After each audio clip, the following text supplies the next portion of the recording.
I know many of you. For the ones that I don't, my name is Tony Klein. I run a company called Cliff Dwellers Real Estate. We're in downtown Denver. We manage mostly lofts and condos, do very little single-family homes, even though we have done it in the past. We sort of found a niche and have specialized in that. I was originally licensed as a real estate broker back in 1992 as a child, and figured out quickly right out of high school that I had no clue what I was doing in the real estate business. And after about 6 months in the industry and selling 2 homes, one of them was to my mother, I needed to find a different business because my wife came to me and said, guess what? We're expecting. So she said, you need to get a real job that'll pay you. So I went and spent some time in a technology business. And I learned how to eventually worked my way up through the company. And we wound up focusing, I had a division that we focused on document and data management for the engineering and manufacturing companies. And the way that applies is it taught me to be able to take businesses apart and sort of create steps, checklists, and those sort of things that you could use to apply to any business, really. They're all business specific, but once you know the process, you can figure out how to do that for your business. So fast forward a little bit, I've been with Cliff Dwellers for about 15 years and have a great staff. We have great systems. A lot of them have been through implementation, through trial and error. A lot of it has been through the information that I've gotten from a lot of you and have been able to take information that I've received at classes like this, keep in contact with the people that I met. The reason you have name tags or name cards, I personally don't like the little stick-on name tags. They fall off, they get caught on you, and they wind up on the floor. But we gave you these so that you can meet people, walk up to somebody, you'll be able to know what their name is right up front, introduce yourself, and make those connections. I really want to make sure that you have 3 or 4 people that you leave connected with when you leave here so that not only can you get information from myself and from Mark, but that you can get information from each other moving forward. So. My next session, we're going to kind of build now. We've laid kind of a foundation. My next session is titled The 2 Principles of Successful Property Management. And we're going to cover quite a few things. So here's the session topics. We're going to talk about business models for new market leaders. I challenge you, if you're still doing business the way you were doing business 5 years ago, if you still have the same systems without looking at those and tweaking them and not just, hey, we had this problem, let's create a new policy for it, but really taking a look at your business model overall and deciding, is this the business model that's going to take me into the future? If you haven't done that in the last 5 years, now's the time because we're about to go through a pretty crazy change in our industry.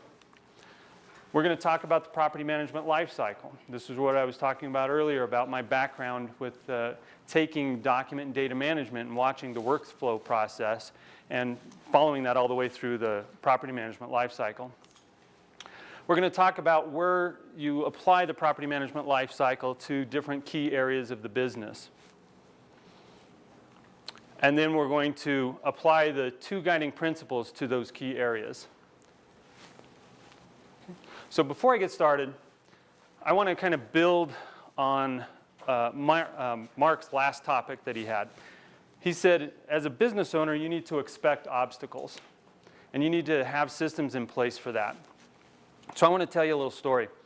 Back in October, I went to a conference and was excited to go, but I had some other things going on in October, so I kind of planned my trip fairly short. So I wanted to go to the conference, and so I checked into the hotel, and they had rooms available, and I could stay right there at the conference hotel. And this was back in early July. So I booked the room in early July for a conference in late October.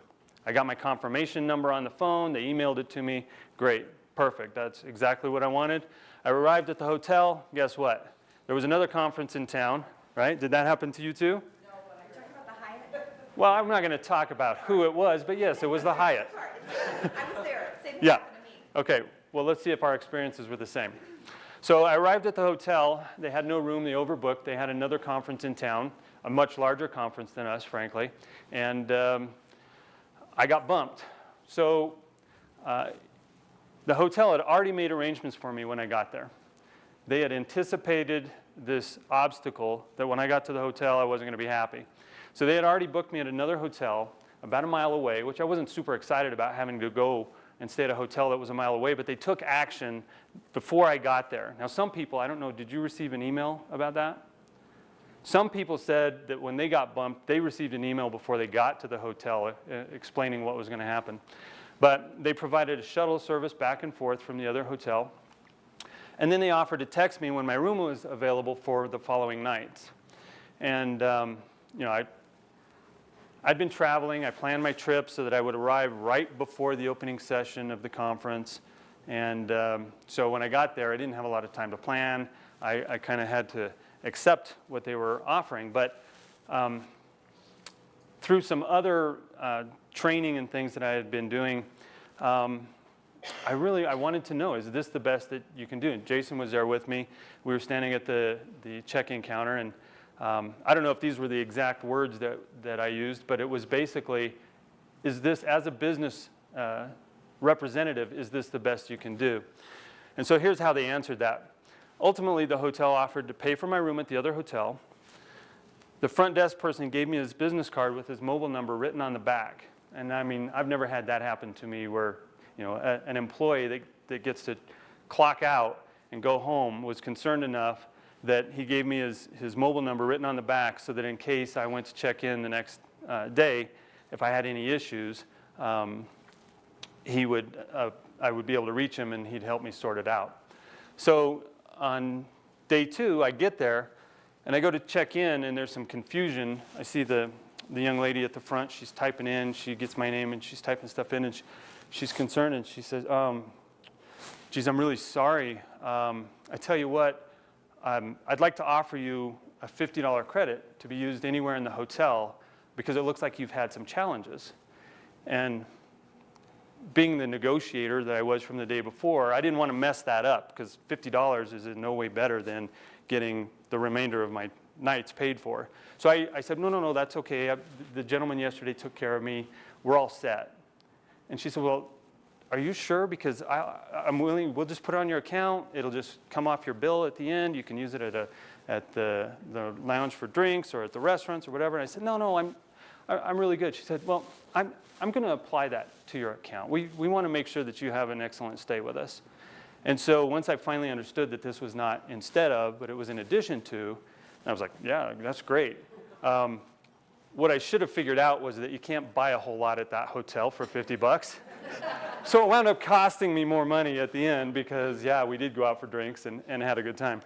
So I went to check into the room that they actually gave me. I had a great room, had a view, a balcony, had a bowl of fruit, a couple of water bottles, and a personalized letter from the front desk manager explaining how sorry they were that this had happened. And I'm sure it was a form letter, but it had a signature on it, and I don't know who signed it, but it was about creating that experience. They expected the obstacle, and they were prepared to overcome it.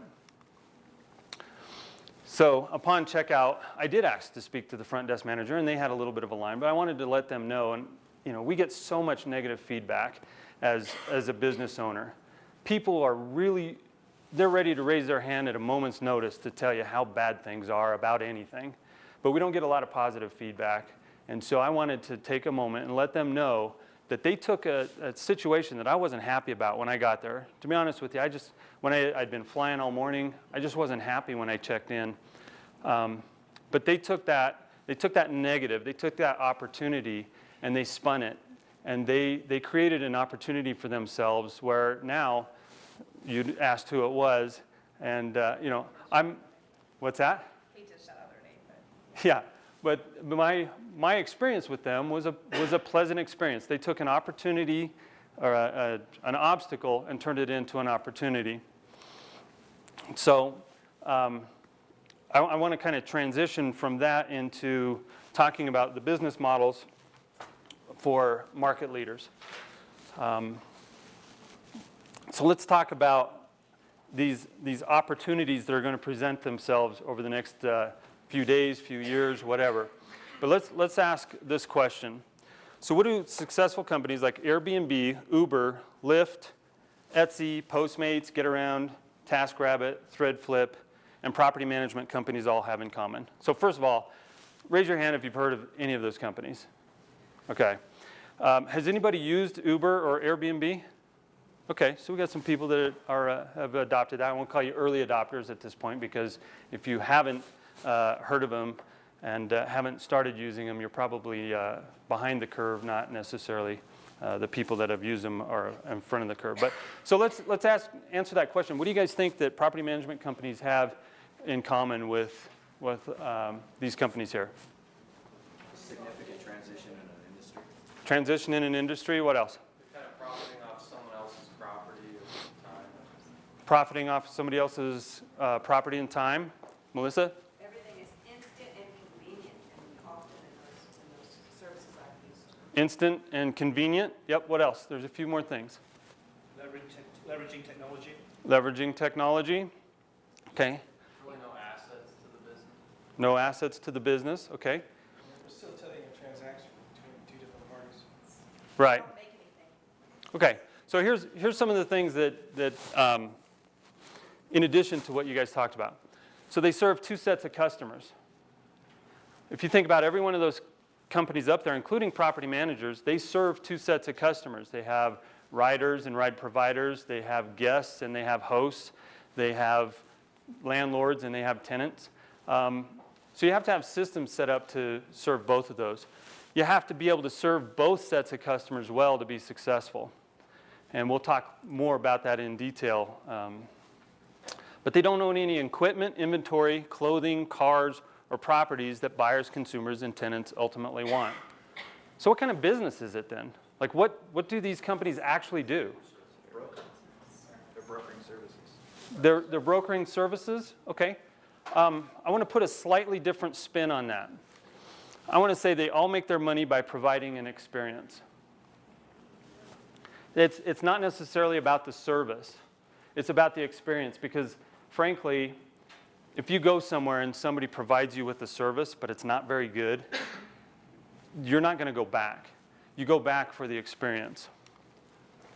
So let's talk about the experience. So I'm going to talk about some of these other industries that aren't directly related to property management, because I want you to start to see that they actually are related to property management. They're in a different industry, but we need to start adapting and adopting some of the things that they do. So the experience for Airbnb. I had the pleasure of actually spending almost an entire day at the Airbnb headquarters, and got to sit in on several presentations, all the way from things like how they got their name, and how the company started, how fast they've grown, and we got to listen to a presentation about how their business grows and what people are looking for in their business. And for the hosts, the people that actually put their houses or their rooms up on Airbnb, they said that the hosts start for the money, but they continue to host for the experience. And the guests, they start for using the price. I thought when I went there that a lot of it was going to be about the really cool properties. Something that you're going to go stay downtown and you're going to stay like at a loft, or you're going to go stay at a lake property or something like that. But they said a lot of their properties that they rent out actually are because they're close to grandma's house, or they're close to the in-laws. And rather than staying at the in-laws' house, they're going to go and stay somewhere close. They don't want to stay at a hotel that's somewhere else that the kids have to, stay in a small hotel room. So they go for the price or the location or the availability. Sometimes in San Francisco, rooms go quick, and so that's how this started. There was no rooms available, and so these three guys started renting out their air mattress and a breakfast, so they called it Airbnb, and that's how that got their name. But if you look at those two things, it really comes down to the experience. And to tie that all together, if you think about this, if you had somebody come over to your house from work, it might take, somebody starts new at your office, it might take you a year, 6 months to have them over to your house, to have that kind of a bond. And what's happening here is they said that the hosts are meeting the guests when they go to check in. So they're there on arrival, they're showing them around the place, they're telling them about some of the great restaurants or where the movie theater is or whatever that's close in the neighborhood. And then they're following up afterwards. And then the guests are having a great experience because they get to have an experience that's outside of the normal hotel. And this is a nice hotel. We actually picked this hotel. It's not the least expensive venue that we could have gotten, but we wanted to provide you all with a nice experience. And so there's different levels of taking into account price and location, but we wanted to make sure that the experience was there for you. I actually have a young lady who used to work with us, and as a guest, she stayed in a houseboat. She stayed at a castle in England. And she came back. She didn't come back and talk to us about the time she stayed in the hotel. She came back and talked to us about the time she stayed in the castle and on the houseboat and some of these other places. So it really is coming down to the experience for these guys. So let's talk about Uber. Anybody used Uber? I know we kind of raised our hand for combined, but okay. So let's talk about drivers first. I don't want to put you on the spot, but I want to point out Jason from my office. He had a pretty cool Uber experience. He told me that he called Uber to pick him up somewhere in downtown, I think, and a guy pulled up in a Tesla. And so, Jason's like, hey, man, I know I said this is where I want to go, but I'll pay you extra or whatever. Let's go this other route. I want to, can you take it on the highway and open it up? I kind of want to see what it'll do. And so, the drivers, they might start for the money, but that guy didn't need the money. He was driving. Well, maybe he did. I don't know. It was an expensive car. But he started doing it and kept doing it because of the experience that he gets. They can turn on and off. Like you said, you can turn on and off the app. It's instant. It's on demand. The company is paying for creating the next transaction. All you got to do is turn it on. People are around you. You can go and decide who you're going to pick up. So they continue to drive for the flexibility and the experience. Riders start using Uber because they need to get home safely, maybe after a social event. They continue because there's no tipping. Has anybody taken Uber that first time and you're like, well, am I supposed to tip? It's in the app? I don't know what I do, right? They promote right from their website. It's no tipping, no cash, right? It's one tap to ride. It's easy. The cab industry, you'd have to make sure you had cash, or you swipe your credit card, or you're giving your credit card out to this driver and that driver. With this one, you open the app, you drive, you get out, you're done, and it's all included. Okay, so let's talk about the experience for the property management company. So landlords, let's talk about this. Let's have a discussion. So why do landlords start using a property management company? They've never used one before. Why did they start using us? Bad tenants, sick of bad tenants. They're sick of bad tenants. What else? They have to move far away. They have to move far away, hard to manage if they're not around. What else? Lack of expertise, Lack of expertise. Okay. increased liability. Increased liability. They don't want to be taken advantage of. They don't want to be taken advantage of. They don't want to pick the wrong tenant. What's that? They don't want to pick the wrong. They don't want to pick the wrong tenant. They have problems they just can't solve themselves. They have problems that they can't solve themselves. Okay, so I think when we're marketing for new clients, all those things that we just talked about, those are the things that we need to be trying to address. And not just focus on the problem, but focus on creating the experience that they'll receive by not having that problem. And I know that's a weird way to work that, but that's really the way you need to go. So why do landlords continue to use one? Back to the commodity comment, right? If the cab driver is a commodity and is seen as a commodity, property managers can be viewed the same way until you've created some differentiators. So why do they continue to use one? Value they receive. The value they receive. What else? They make it easy. They make it easy. Okay. They're making money. Okay. Come on, there's going to be a couple more. They lower the liability. Lower the liability. Okay. Creates a buffer between them and the tenant. Okay. So again, once you've attracted them, those are the kind of things that you need to focus on to keep them. Because whether you think of them once a month when you're sending them that rent statement, they're thinking of you once a month when they see that you took out your management fees or your leasing fees or whatever, or when they get a call. And so when they run into somebody that doesn't act like a commodity, you got to make sure you got your hooks in them, that you're doing everything possible to make it so that they're not going anywhere. Okay. So let's talk about why do landlords, why do they discontinue using a property management company?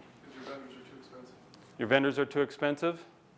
Tenant trashes a house. Tenant trashes a house? They sell? Okay. Lack of good communication. Lack of good communication. So all of these things that we just talked about are areas that we need to address in order to create that experience. Because I'm of the firm belief that if you're doing a good job for them, the only reason that they should terminate your management agreement with you is because they've signed a listing agreement with you. And then you're going to carry that process through the last step, which is to help them sell it. I think one of the reasons that a lot of property managers lose contracts is because they forget to remind the owner of the value that they provide. I find myself training a lot of owners because they don't know how to invest in that property. They say, well, I don't want to push this tenant out, let's not raise the rent. But those are the same people that say, I don't want to pay $150 for an appliance guy to go out. Sure. When you could be making another $600 if you would have raised the rent like I told you to. Yep. So just educating them. So we talked about educating. So what I'd kind of frame that as setting the proper expectations. And so we're going to address that in a little bit. So tenants. Why do tenants start using a property management company? Need a place to live. They need a place to live. Do they really care that you manage that property when they're looking at it? They don't care. They contact us because we have the inventory. So why do they keep using it? Why do they stay in that property? Well, probably because they signed a year lease, right? But after that, and that's not always the case, sometimes they bail in the middle of the night. But when it comes for lease renewal, why do they continue with you? Because we continue to manage the property in terms of if work orders need to be done, we get the work done. Because oftentimes they complain that the owner never gets the work done by the property management company. So- to address their issues. So to get a tenant to continue with you, you've got to address maintenance issues. And not just we've sent out the maintenance order, but you actually have to make sure that it's been followed up on and that things have been taken care of properly. So why else do they continue to stay on with you? Make them feel as though they're an asset and that you value them. So you can make them feel like an asset and that you value them. Yeah, automation, they can pay rent online, they can apply online, set showings online. Yep. Set showings online, pay rent online. So I kind of think that tenants actually stay with us, not because of us. I mean, there's things that we do to make it easy for them to stay, but there are outside factors that factor into it. I think they stay with us because either the kids are in school or they love the location or whatever. So I think once you get a tenant in there, if you're taking care of them, you almost have to push them out. Now, with the flip side of that is you don't take care of them, you can't hold them in. They're going to leave if you're not taking care of them. And we have different expectations of what it means to take care of somebody. How hard is it to get somebody out to replace a water heater at 6 o'clock on a Friday night? It's pretty difficult, right? What about the guy who's got a couple kids? Mark's talked about having some kids. His water heater goes out. Does he care about your problems of getting somebody out there Friday night? Does he care that his daughter has a dance recital Saturday morning and his wife's on him because the water heater's out and how are we going to get the kids dressed? That's what they care about. So it's not just taking care of the issue, but it's the communication and the experience they have along the way of taking care of the issue. Okay, and so we kind of already talked about why they discontinue using a property manager. They don't discontinue using us, they discontinue living in the property. And when they discontinue living in the property, it's generally because we haven't done a good job taking care of them. I'm a firm believer of, and we'll talk about this in my next session, but we actually determine the rent rates for all of our properties. Okay? I have a couple of legacy owners that occasionally will want to tell us what they want to do with the rent, but for the most part, our landlords aren't involved. They're not the expert. They're not the market expert. They don't know what's going on in our specific market or in the cycle of the year. We raise rents in the summer a lot more than we do in the winter. We try to get them on a spring and summer cycle. And so I personally don't believe that tenants leave because you raise the rent. They'll tell you that's why they're leaving. And every time you try to raise the rent, they're going to tell you, well, if you raise the rent, I'm leaving. But we all know how much it costs to move. And so they're not moving because you're raising the rent. They may be moving because you didn't explain why the rent increase was necessary or appropriate, or what they're going to get in exchange for that, or the experience that they've had up to that point. But that's why they discontinue using one. So we're going to talk about 7 things that make this business model that I'm talking about successful for market leaders. Okay? And so this is a quote about this type of business model, but companies that succeed, they make sure that users are having a good experience with each other as well as the company. Much of this is based on trust, or much of this is based on the company's ability to inspire and maintain trust. And so what I mean by that is they have to have a good relationship with you as the management company. So let's talk about landlords. Landlords have to have a good relationship with you as the management company, but they also have to have a good relationship, or expect that you're going to have a good relationship with the tenants. They have to know that the tenants that you're putting in their property are going to take care of it. Flip that around, the tenants have to know that when there's a maintenance issue, the landlords are going to take care of the issue. When there's people want to have the ease. How many of you guys allow people to pay electronically now? Have an owner portal so they can, a tenant portal, they can log in. Same thing, okay. It's that ease and being able to trust. How many, did you guys put your bank account or their bank account information in the program, or did they do it? They did. They logged on to a weird website that, frankly, I mean, I've seen some of our websites, right? So, you know, they logged on to some website that looked like it could have been created in Nigeria, and they put in their credit card information or their bank account information or whatever, right? We've had to create some level of trust there. Okay, so the way that they do this, they start out by creating a managed platform. They create a managed environment where they control the experience, and their clients are willing to spend money to save time and gain assurance. So buyers and sellers are increasingly looking for a better structure for their experience. And we're going to talk a lot about fees. There was a comment in the back of the room about having additional fees kind of creating some anxiety or some angst. And we're going to talk about, we're not creating fees, we're creating profit centers by offering options. Okay? And so I want to kind of look at that we're creating structure for the experience that people want. Uber is successful with their app because you don't have to fumble around and know. I mean, once you get past that first ride of do I tip or do I not tip, and then you go on their website to see, well, was I supposed to tip? Because it's not in the app. There's no way to put a tip in there. And you see, hey, there is no tipping. It's all included. They've simplified the process. They've managed the process, the interaction of the financial exchange between the buyer and the seller. So they control the experience by controlling, how could we control the experience in our property management companies for either the landlords or the tenants? What do we as property managers have the ability to control? Expectation and timelines. We can control expectations of timelines. Let's apply that specifically to different areas of the business. What can we control? Communication. How the move-in happens. Okay, so we can control the entire process by controlling the move-in. What else? The condition of the property. Response time. Okay, so here's some of the things that I think that we can control as property managers. We can control the showing process. I know some other property management companies. I've got a good friend down in Texas.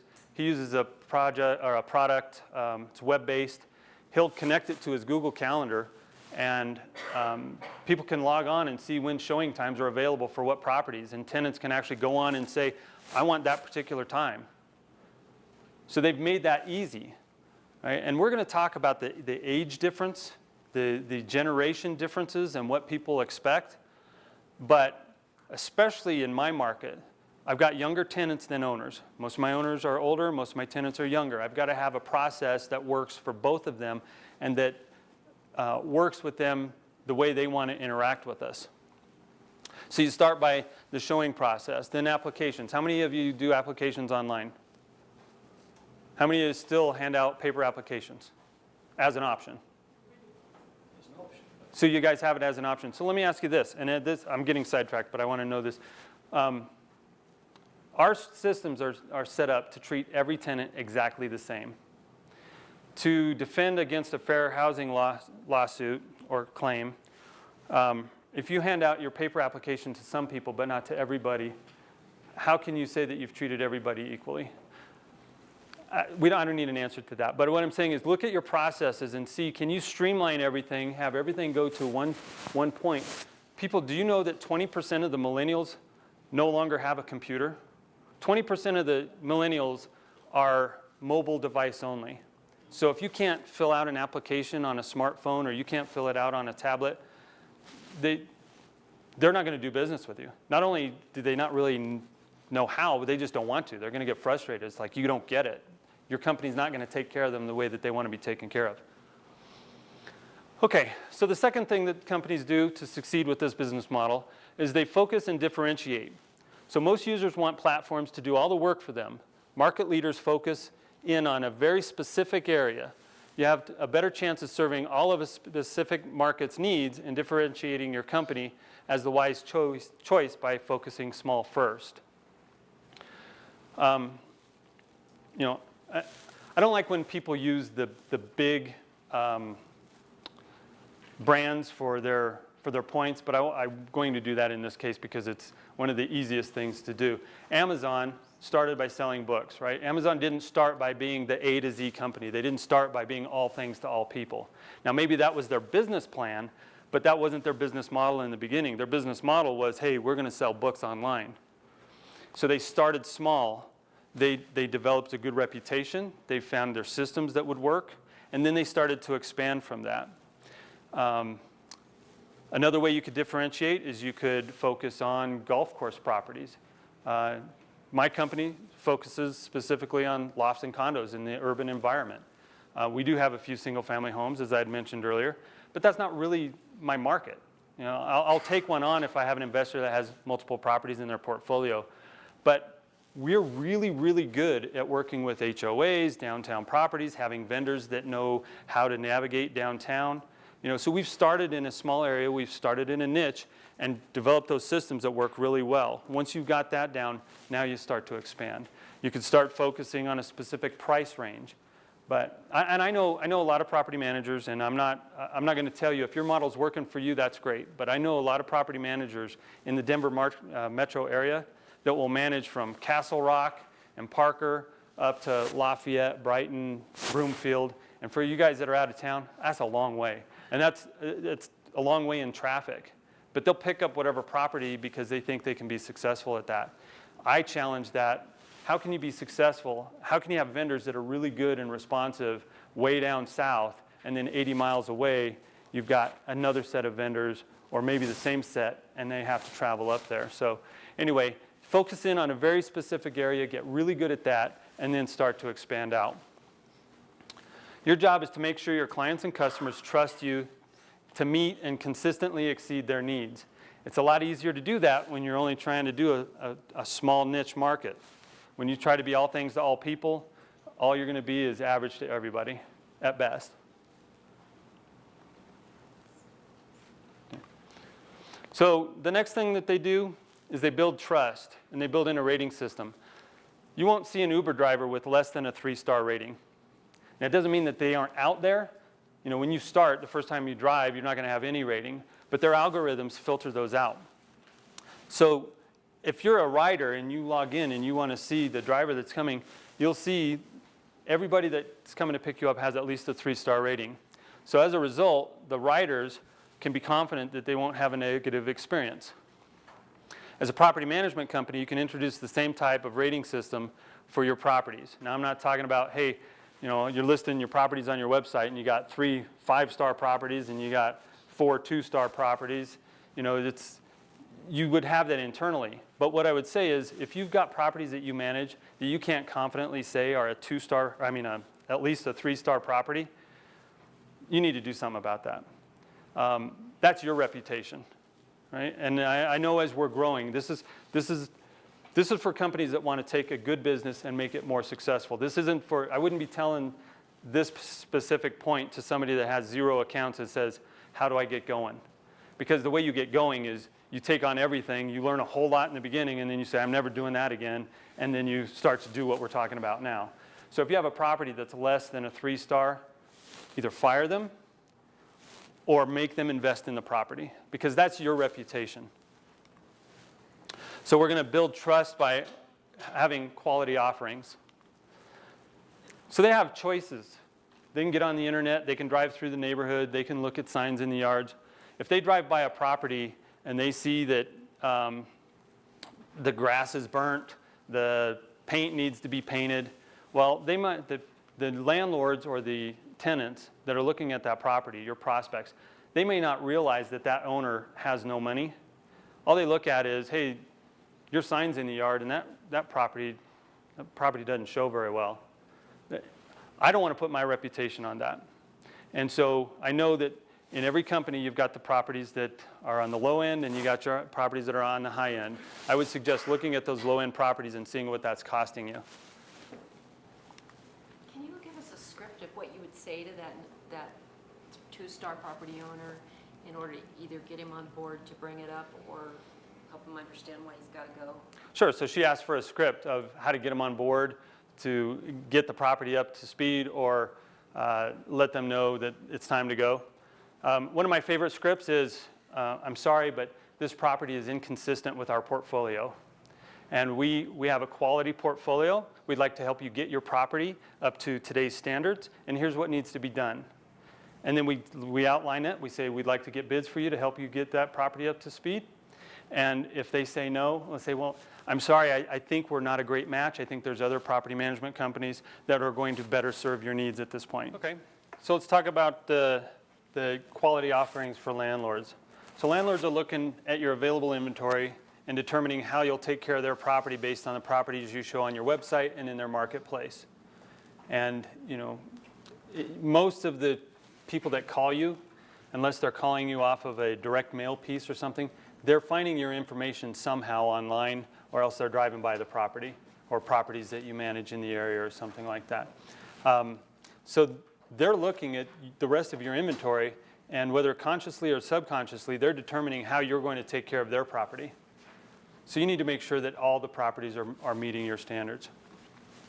Poor quality properties may be perceived as the property manager not taking care of the property. So tenants are looking at your available inventory and determining how you'll take care of their maintenance requests and the level of service you provide. Now I know we all occasionally will have that one property that, it's a dog, you're trying to help somebody out, whatever, it's the exception rather than the rule. But the tenants don't know that. The tenants see that and they say, well, that property's a dog. Look at how, the place hasn't been painted in years, the driveway's all tore up, it looks like people have been parking on the grass. I know in some parts of the country that's like okay, but like here it's not, right? So they're going to look at. I'm not saying that anybody from any part of the country. I didn't single anybody out. I'm just saying some places they let them do that. All right. So anyway, tenants are looking at that and they're thinking, if I have a maintenance request or if I move into this property, is this the condition that I can expect? So you really need to have quality offerings across the board because you're setting the level of expectation that they can expect from you before they even contact you. Okay, so number 3, they build a system that runs like a machine but is powered by people. They want to know that whether it's a landlord or a tenant, they want to know that things are just going to happen the way that they're supposed to happen. And then when they don't go the way they're supposed to happen, how many of you guys have had a technical problem with something, whether it's a piece of equipment or software or whatever, and you make a phone call, or maybe it's a bill, you get a bill and it's wrong, and you make the phone call, and you can't, not only do you not get the answer to your problem that you have, but you can't even navigate their phone system because you can't figure out what to push, and you push one wrong button, and you have to hang up and start over because there's no way to trace back to where you were.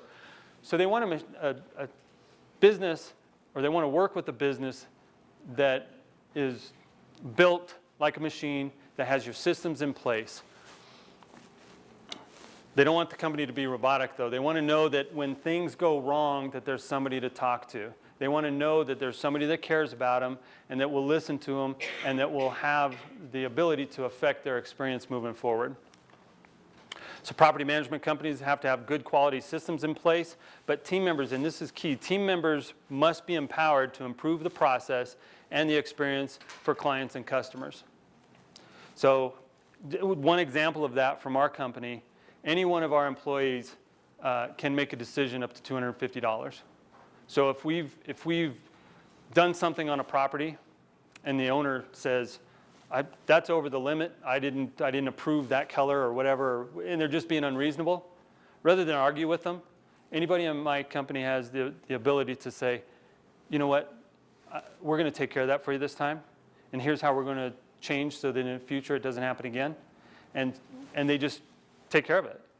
So you've got to be empowered. Your people have to be empowered, because if they run up against, hey, I have a maintenance request and I put it in, I logged it in online, and I never got an email back that followed up other than the standard, hey, we've received your email request, but I never got notified that a vendor was assigned or anything like that. Well, they want to know that you've got systems in place that'll handle that, but when they have a question about, hey, when's that vendor coming, that somebody will pick up the phone and talk to them. And I think a lot of times in our companies, we get so busy that when a tenant calls to follow up on something that we think, well, we've already sent that out to a vendor, relax. You know, they're on their way, and if they're not, they'll be calling you.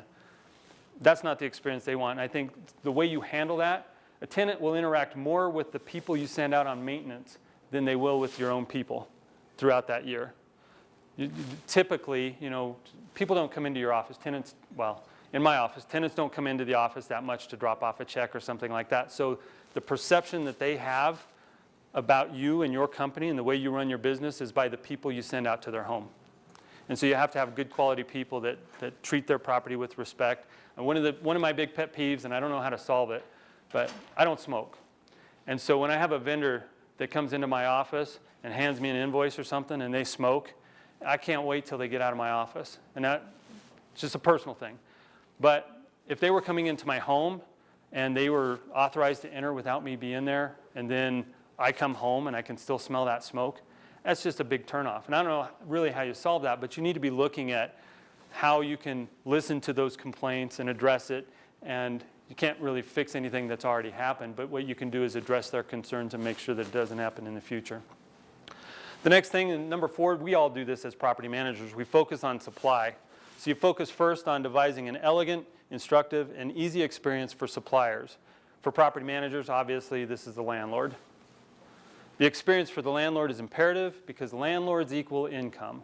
Without landlords, you have no properties. Without properties, you have no tenants. Without tenants, you don't have a lease. Without lease, you don't have leasing fees or management fees. So it all really comes down to taking good care of the landlords. And I mean, because we're all in this class, we're all professional landlords, I think that's pretty much a given for us. The next thing is solicit feedback. Track your top income generators. I hadn't done this for a while, so I actually had to call my software company yesterday to figure out how to run the report. My office admin had already gone home. But I want to know who's bringing in the most income for my company so that I can analyze that. I track the leasing fees, I track our lease renewal fees, I track our management fees, and then I'll track separately our sales income. But I want to know who's bringing in the most business and what do they all have in common and how do I get more of those clients.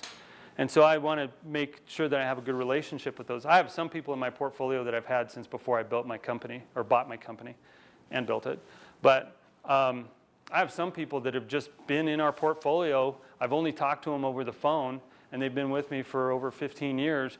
But we still reach out to them and get their feedback on how we're doing. If you solicit their feedback, it shows that you're listening. And if you implement their suggestions, it shows that you care and it builds a stronger bond between you and your client.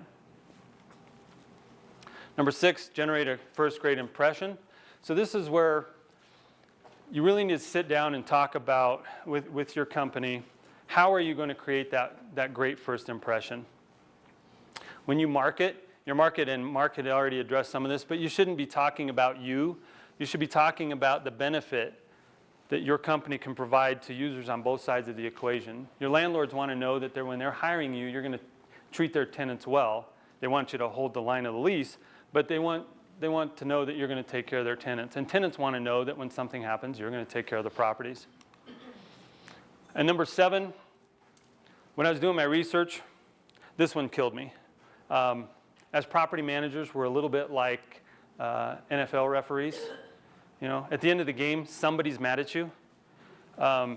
Hopefully, and from my standpoint, it's the tenant because I have a longer relationship with the landlord. It's really hard to have everybody love you on Yelp.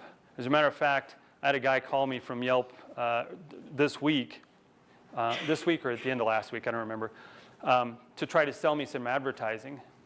And so he left a message, so I called him back, and our phone system actually records the conversations. So I spent about an hour on the phone with him, which wasn't necessarily a great use of my time because I wasn't going to sign up for their services, but it was a good use of my time because I was able to get some information from them that affects the way that their Yelp algorithm works. How many of you guys have a filtered 5-star review on Yelp? Filtered. Now, not a 5-star review. Open disclosure, I've got like a 2.5-star rating or maybe even a 2-star rating after a tenant earlier this week. So just to let you know, though, Yelp themselves only have a 2.5-star on their Yelp page. So I think we're no worse off than they are.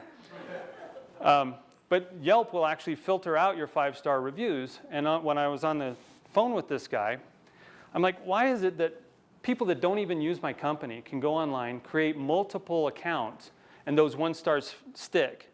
I have owners where I can send you contracts, and I can document when I did business with them and that I'm still doing business with them. And they love our company, and they go on and they write a page of a review.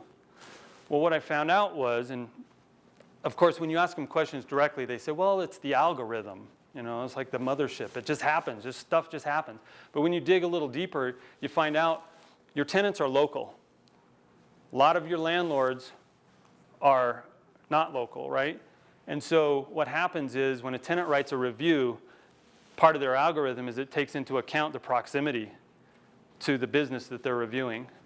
So your tenants that are 10 miles away from your company and they write a review about your company, that one's going to stick. Your landlord who lives in California and you're managing property in Colorado, they write you a nice 5-star review. Well, first of all, they go on and create an account because they have to have an account to write a Yelp review. So they create an account and then they immediately write a review for you. Well, you got hit twice.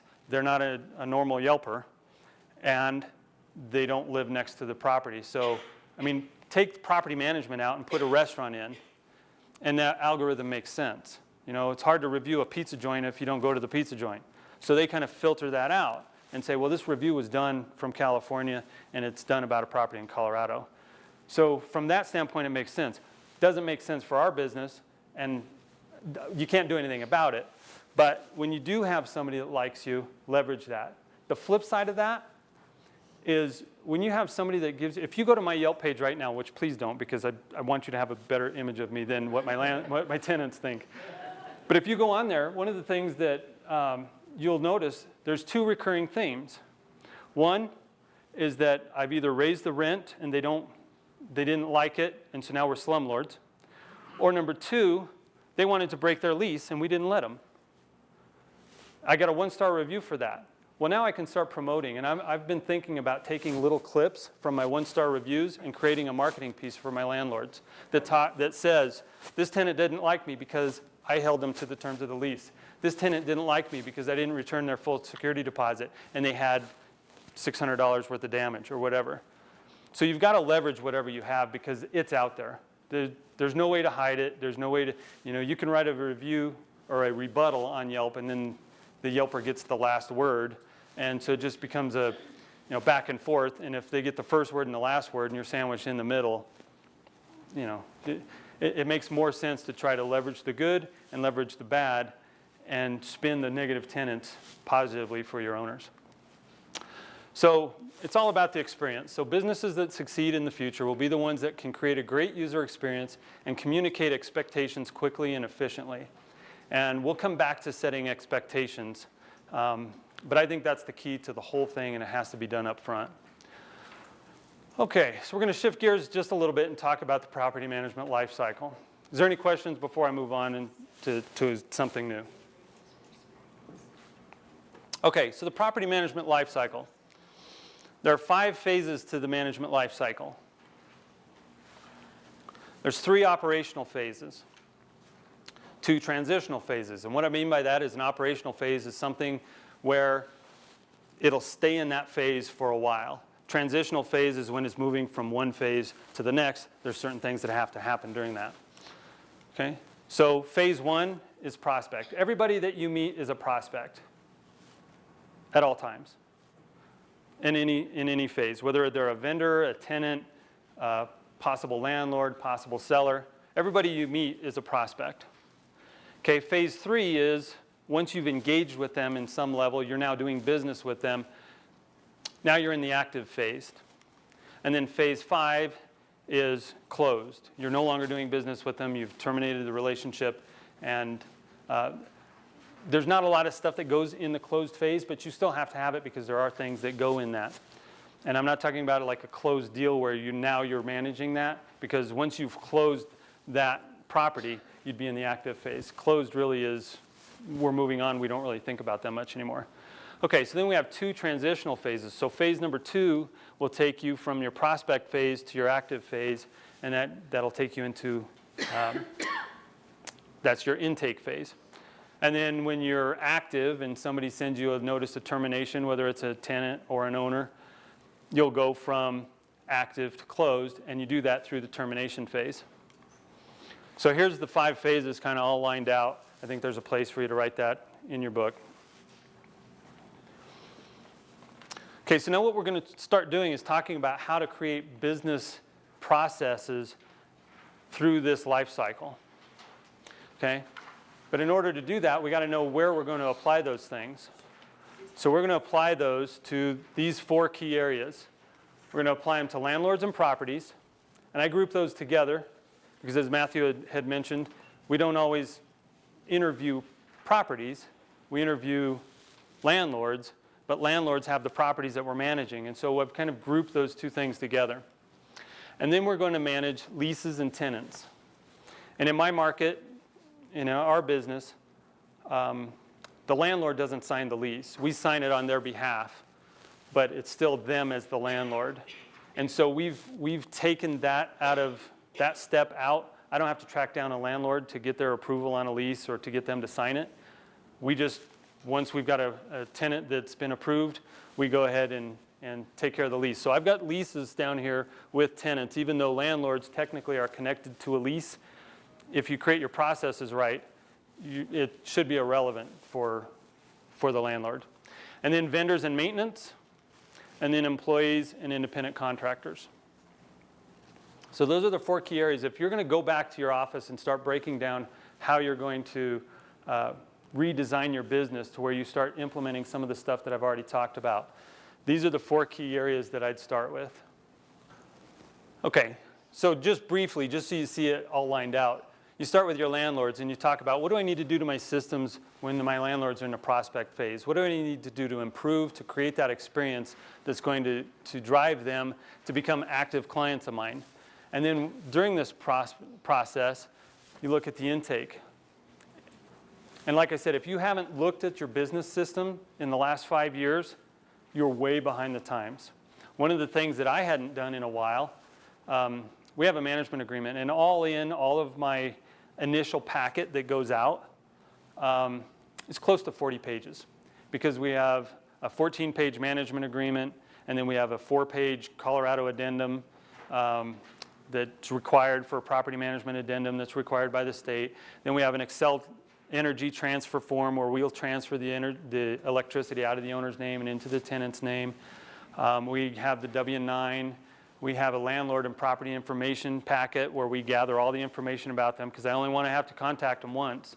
Right? I want to get all the information I need to manage the property.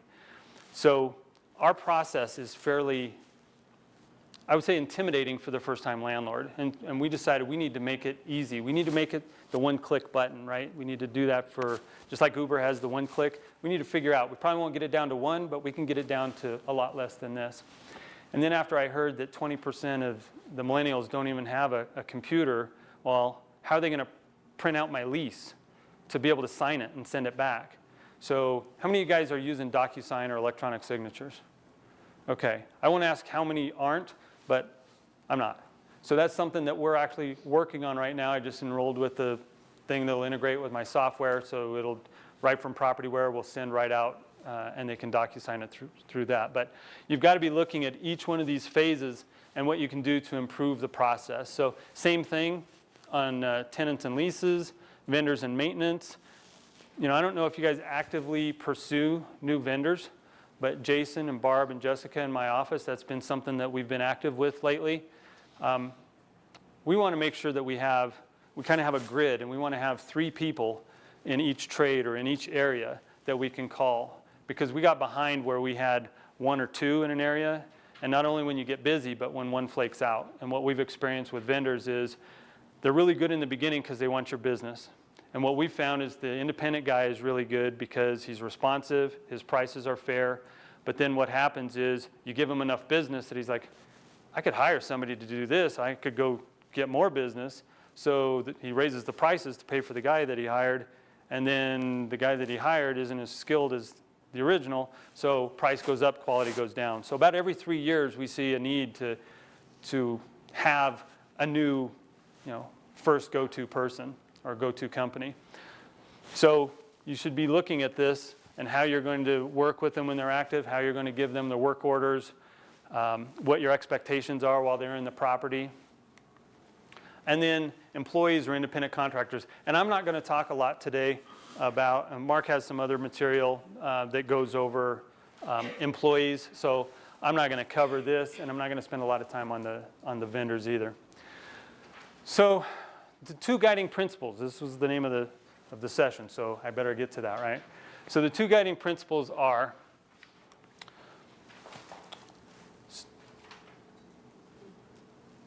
okay, so in my experience, there's only 2 reasons why somebody will hire our company. I think it's the same as with your company, but I won't speak to that. I'll speak to my company. So why do you think, what would, if we could boil it down to 2 reasons, I'm not talking about a landlord right now. Why do you think a landlord would hire our company? So you can either think of mine or you can think of your own. Trust and confidence.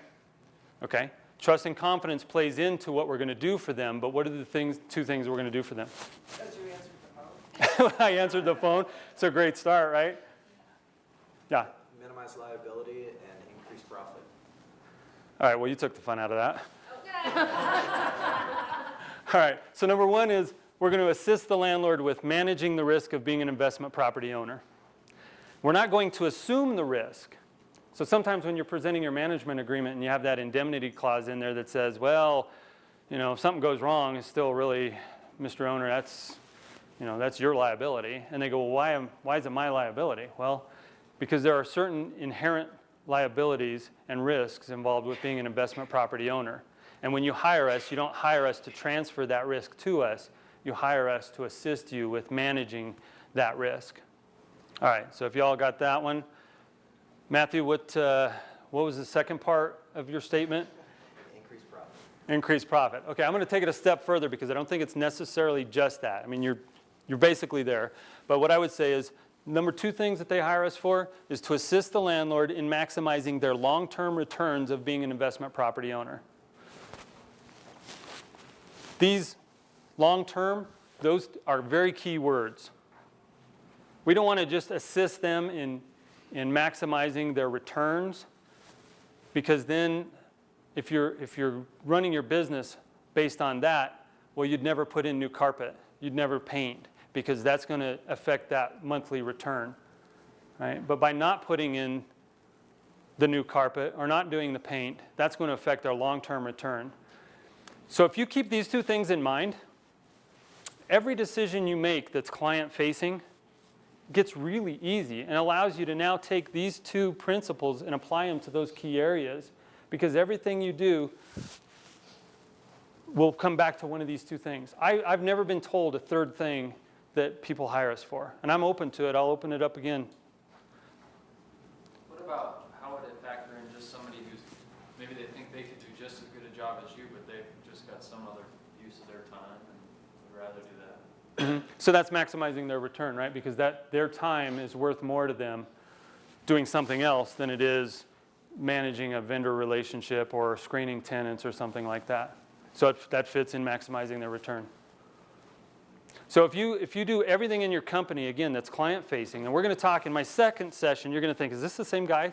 Because my second session is going to talk about creating the systems and the profit centers to be able to pay for providing a great experience. But when it comes down to a landlord that says, hey, I'm going to be in town, and I'd like to meet you at the property and walk through. Who said they were doing it like every 3 months or something? Was somebody back there? Alex? Sorry? Were you meeting somebody at a property like every 3 months or something? Yeah. So a way to combat that is that, well, Mr. Owner, remember you hired me for two things: to assist you in minimizing your risk of being an investment property owner and maximizing your long-term return. Visiting the property with you doesn't fall into either one of those categories, and let me tell you why. A lot of times landlords, when they visit their property, will inadvertently say something that will change the terms of the written lease. Or the landlord will say something to the tenant and they start exchanging information. And now you've taken away that buffer that you've hired us to help you minimize that risk. So what we can do for you is we can do what's called a property condition report, and we'll send you the paperwork for that. But if you'd like us to go out to the property and do a property survey or property condition report, we'd be happy to do that. We have a program. We have the options. You can pick how many times you'd like us to go out a year. One of those times actually is 0.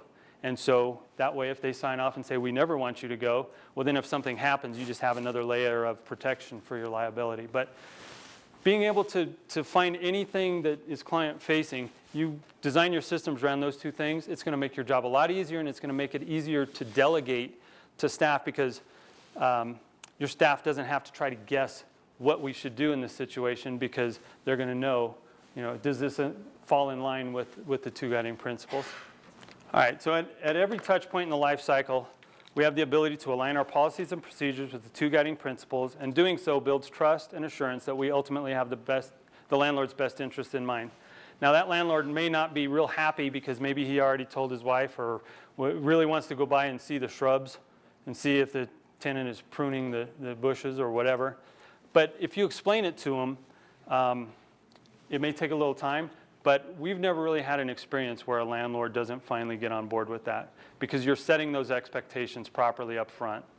Okay, so at every touch point in the property management life cycle, we have the ability to align those policies. Oftentimes, we can align them with both. But if we had to pick, between assisting the landlord in maximizing their long-term returns or assisting them in managing risk, as a default position, doesn't mean we always go that way, but off the bat, we'll manage risk every time, because it's a whole lot easier to make a little bit more money down the road than it is to try to dig yourself out of the landlord went on the property, said something to the tenant, there's a fair housing claim, or whatever it is, right? It's a whole lot easier to manage risk up front than to try to chase and get yourself out of a hole there. Okay? So let's talk about the phases now. So we've designed the life cycle phases, and we've designed the areas that we're going to apply those to. And then we've talked about how we're going to do that through the two guiding principles. So for prospect, I'm going to spend a little bit of time talking about our prospect landlords and properties. The purpose of this initial phase is to communicate the value of hiring your property management company and to properly set expectations for the entire term of the management relationship. It's all of that. It's not just, hey, hire us because we're available and we'll do a good job. It has to be setting the expectations. And I'll get into more of this in my second session. But our company and our systems are really designed for the hands-off landlord.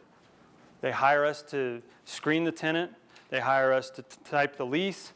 They hire us to manage the property. We have a minimum threshold. And so if the maintenance repairs are under that threshold, we just take care of it and invoice them. And I know there's a lot of companies out there that have designed their companies where they're high touch. And I tell my landlords sometimes, kind of tongue-in-cheek, but if you hear from me, it's bad news, right? Because I want them to be set up that we're handling everything that needs to be handled. And if I call you, it's because something is really out of the ordinary. Now, you can call me anytime you want to, and we can have a great conversation, but my system is really set up for hands-off landlord. And if somebody says, well, do I get to see the credit application? No, you do not. Why? It's my property. Yeah, but you've hired me to assist you in managing that risk. I've got thousands of leases and lease approvals under my belt. How many properties do you own? Say they own 10? Great. How many leases could that possibly have generated during that time? How many things have they seen? We have a standard set of criteria. Every tenant is treated exactly the same. So setting those expectations up front, and you're going to lose some properties by doing that. But what you'll find is the properties you lost now are the ones that were going to be the huge headache down the road. They're going to be the ones that were in that bottom quadrant. Yeah? Do you take responsibility for accepting a tenant without letting the owner have a yes or no at the end? Do I accept responsibility? Do you do that, or do you let the owner know what's going on before you move the tenant? My phone call goes like this. Well, not my phone call because it's my staff and it's usually an email, but the example still holds, right? It's, hello, Mr. Landlord, congratulations, your property has been leased. The lease starts on this date. The rent rate is this much. The lease expiration is this date.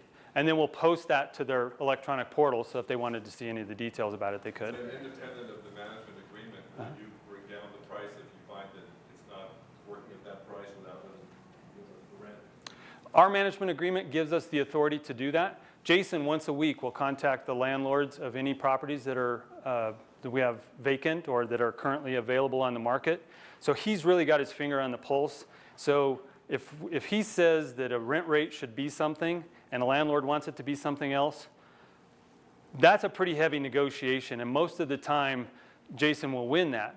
Not because we want to have the price low so we can rent it out, or not because we want it high so we can maximize our management fee, but it's because that's the right price. And we're looking out for their best interests. And so we may have to back that up with other data and facts. But if we go to a landlord and talk to them about price, and it's been on the market for 3 weeks and we have no showings, we go back to that maximizing long-term return. Hey, it's December. Your tenant's moved out. That really stinks. This is a horrible time to try to rent your property. We're going to lower the price $50 or $100. We're going to do an 18-month lease so that next time you cycle in the spring and summer, we'll bump rates back up. Or we'll do a 6-month lease or whatever. So I'm going to speed up just a little bit here. But so you've got some things in your book. But what do you communicate, or what do you do to communicate the 2 guiding principles to your prospective clients during the initial inquiry? So whether it's over the phone or the initial site visit, if they come to your office, how do you communicate that? And I think it really starts with those 2 principles and setting the expectations. If you have your proper expectations set, the rest of it goes a whole lot more smoothly. You know, if somebody's never been managed before, they don't know what to expect. And so they have their own set of expectations in their mind of what a property manager does and what they don't do. You mean you don't drive by my property once a week and check and make sure the dog poop's picked up? Well, no, we don't. But if, you know, until you've had those expectations set, that may be their level of expectation. So when you meet a client at the rental property, and this has been a little bit of a transition for me. The downtown market is pretty hot. When I say that, I mean temperature-wise. So in the summertime, it's hard to dress nice. And so I got into a habit, and this was probably 2004, 2005, and sales market was pretty hot. And I started wearing like loafers and like, I don't know, Hawaiian shirts. And then, you know, pants are just so hard. So I stopped wearing pants. Now I was wearing shorts, right? But I kind of let my own attitude about the experience kind of dictate what I wanted to do, as opposed to letting my client dictate the way I should dress or the way I should meet his expectations or her expectations. And what I found was the first time, if I showed up really nice and they were wearing jeans or they were wearing shorts, they had a different level of respect for me. And then the next time we got together, now I can match, you know, his attire and his demeanor, and now all of a sudden we're connecting on a different level. But you need to figure out what you're doing to communicate the 2 guiding principles when you're at their property, and then also when you're presenting your management agreement. How many of you guys do a management agreement presentation, and then the second choice will be how many just email it off to them or have them do it electronically? So how many will do a formal presentation? Okay. All right. So how many just email it? And that's me too. I'm in this group. email it or electronic or whatever. So what I would say is if you were a property owner and you'd never been managed before, and you received, especially a set of documents like mine, you get 40 pages, and it's all necessary stuff. I mean, I need to know who the HOA is, I need to know the management company, I need to know, is there move-in and move-out policies for the building, is there a specific place to put the lockbox? So I need all that information, but it's pretty overwhelming for somebody to say yes. And in sales, you need to make it as easy as possible for people to say yes. Are you making it as easy as possible to say yes? And are you communicating that you have their best interest in mind, that you're going to maximize their return, and that you're going to minimize their risk? And so what I would say is take a look at that process. And maybe you just record a short video on a webcam that just says, hey, I'm sending you this information. Here's what's in the packet. Because what Jason and I have been doing some research. We met a guy, Jason went to a class. The guy was getting his managing broker's license. He's 21? 21, sharp kid, sharp young man. And he was telling us how he's doing business, and he's not in management, but he's in sales. And he's got some great ideas, and he's like with the trends of the way the business is going. And so you need to look at, just because it's been working for a long time, is that really what people are going to expect moving forward? What we've noticed with a lot of people we've been doing business with is they have a sales process where they make it really easy to sign a contract, and then they have a secondary onboarding process. So we're going to start experimenting with that. And that's what we've gone to as well. We've started breaking up our packet. And getting that contract signed is key. And for those of you who don't charge a setup fee, we'll talk about that in the next session. And I'm pretty sure at the time you leave, you'll be charging a setup fee. Okay, so I'm going to fly through these. We're a little bit behind schedule. So these are some of the touch points that you want to look at. Are you providing a good experience, and are you communicating the two principles? So at each one of these places, you have the ability to create a good experience and communicate what their expectations are. In our market, we have mailbox keys because they're in a common area. When you take on a property, I've got to be able to tell that landlord, hey, if you don't give me the mailbox key when I take the property, I'm not chasing you down when I get a tenant and it's the night before they're supposed to move in, and yeah, you're bringing it by the office. If I don't get all my keys at sign-in, well, that's okay. We're gonna take care of that for you. But I'm gonna call, and we'll call a locksmith, and to get a locksmith to come out in a downtown building, it's about $95 to get them down there. But don't worry, we'll take care of it. So we'll have a process of how long they have to get us the keys, and then if they don't do it, you're hands off. If they don't do it in the beginning, we'll just go ahead and take care of it. But at each one of those touch points, you need to have your processes set. All right, so once we brought them on board, and again, I'm going to try to speed it up a little bit, but perform a new property walkthrough and set those expectations. When we bring on a new property, we won't perform a new property walkthrough until the property's vacant. So if an owner is living in it, or you've got a tenant in it now and we're bringing on the property and their tenant's terminating and we're taking over the relationship moving forward, we'll do a new property walkthrough. And what that does is that establishes the baseline of the condition of the property when we took the property on, brought it into our portfolio.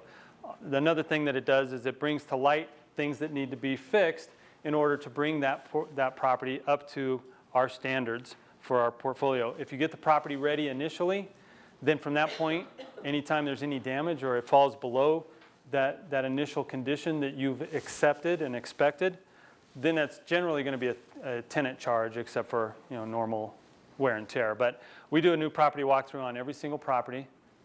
And then you'll get proposals for the work items that need to be taken care of, take photos and video for marketing, and do your marketing documentation. At the same time, we'll also do documentation of the condition, because it's amazing. You'll have an owner move out of a property, and they come and see it when it's vacant 3 years later. They can't believe the condition that this is in. The hardwood floors are all scratched up over in the bedroom or whatever. Well, you pull up your photos and show them, well, it was scratched when you moved out. As a matter of fact, we had it screen coated. They look better than it did before. But we just provide that documentation to make that, they may not be happy that they're wrong, but they'll be happy that you can show we have been taking care of the property. And then create a routine maintenance schedule, create your inspection schedule, and then put in place your contact policy and/or schedule. And again, my contact policy is, if you're hearing from me, not my company, but if you're hearing from me, it's probably bad news. So answer the phone. If you're hearing from my company, you know, it may be business as usual, but, and I let them know that. I'm not going to call and check in with you every month or every 6 months and let you know everything's going okay. If you don't hear from me, everything's going okay. One of the things that I've noticed is as we're moving to this more high-touch experience kind of thing, you know, we're doing Thanksgiving cards and different things like that to provide that contact and that touch, because what I don't want to seem is, I don't want to seem like that company that was robotic that we talked about earlier. You know, we want to make sure that we're providing good service, but that I'm not making phone calls that don't need to be made. Are you doing most of the prospecting yourself? Jason and I both do the prospecting. We're a smaller company. There's only 4 of us in the company. I have an office manager, and then I have a leasing agent, and then Jason and I both do sales and property management, and we kind of just share the portfolio. Termination, when you terminate your landlords, explain the termination process. This is an area that I think is tough for landlords. How many of you all terminate your management agreement at the end of a lease? I mean, does that ever happen? No? So when do you guys terminate a management agreement? We hate them. Well, but let's say that they contact you and say, hey, you know, this is really good, but I think, you know, we're going to need to move on at some point. And so we'd like to know what your policy is for terminating the agreement. So one of the things that we've experienced that makes it difficult is they're either going to terminate with you mid-lease, which means you're turning the documentation and the security deposit over to a new management company or to them personally, or they're terminating at the end of a lease. And the way our management agreement is written is similar to yours, is that if they terminate early with us, well, we've given them a discounted leasing fee for being on our management program. And so we have the right to recoup up to 80% of what we would have received had they fulfilled their management agreement or any lease that's associated with that. And so a lot of times people will say, well, then I'll just wait till the end of the lease and then I'll terminate.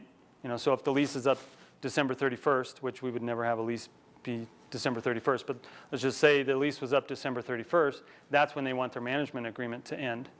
Well, are you walking the property? Are you doing a move-out walkthrough when somebody terminates?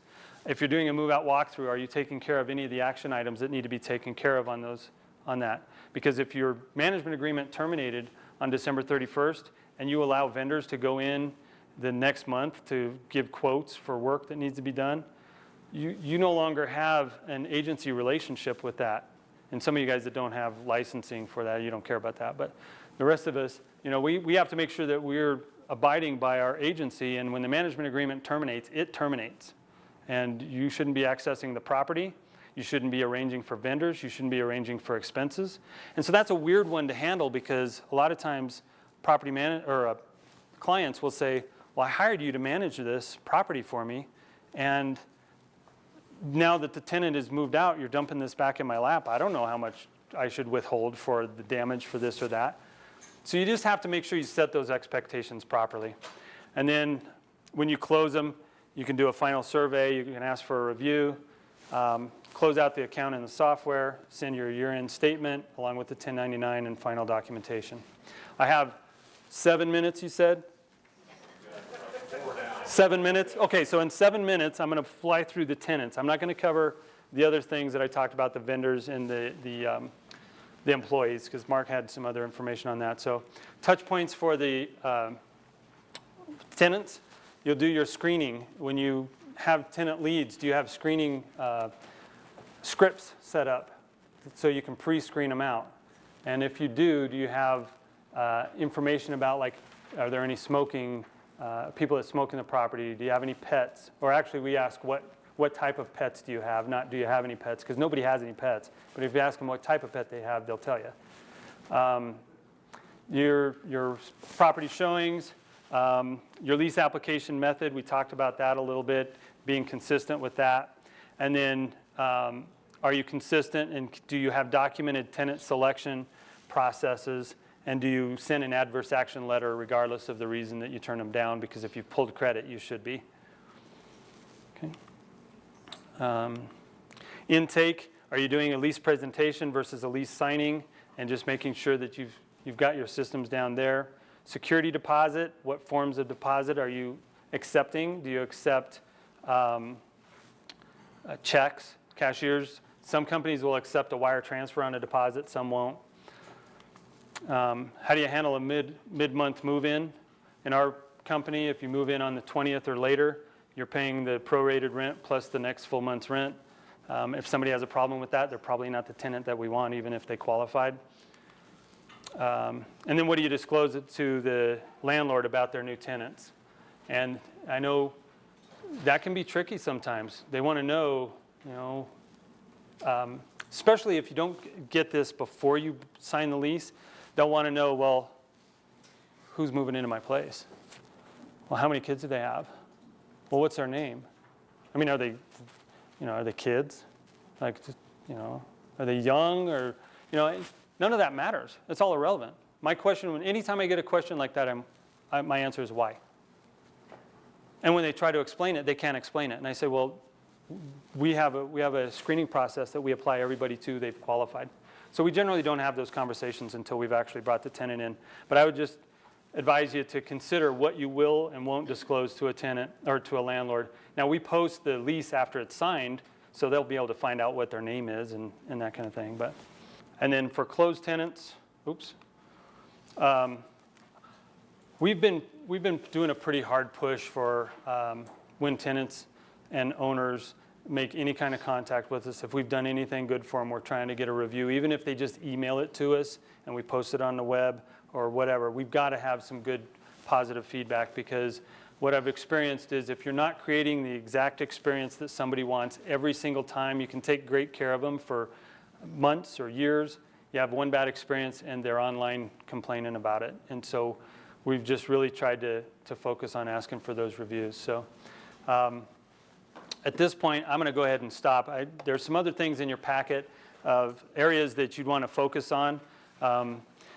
There are areas in the Colorado Real Estate Commission Manual, Chapter 21. It talks about things that are expected or typical expectations of a property manager, property management company. And I would, whether you're from Colorado or not, they still make sense. I would look at each one of those areas as you're creating this new system of business and determine what you can do to minimize the risk and maximize the long-term return for your client, and then also take that and create a good positive experience. I heard somebody say this one time, and it was somebody really, really smart was quoting somebody else really smart.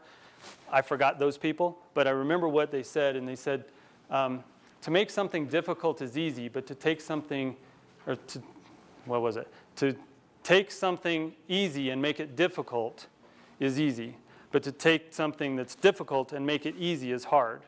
And so what you need to do is explode your business and outline all of this stuff, and then bring it back to the one push, the DocuSign, the whatever, the easy interactions. But you've got to have all the systems in place behind it that make it run smoothly. So that's kind of the point of this section is, going back, analyzing each one of your steps, each one of your touch points, making sure that they're in line with those two principles, and then how to create an experience that's positive for both your landlords and your tenants at each step of the way.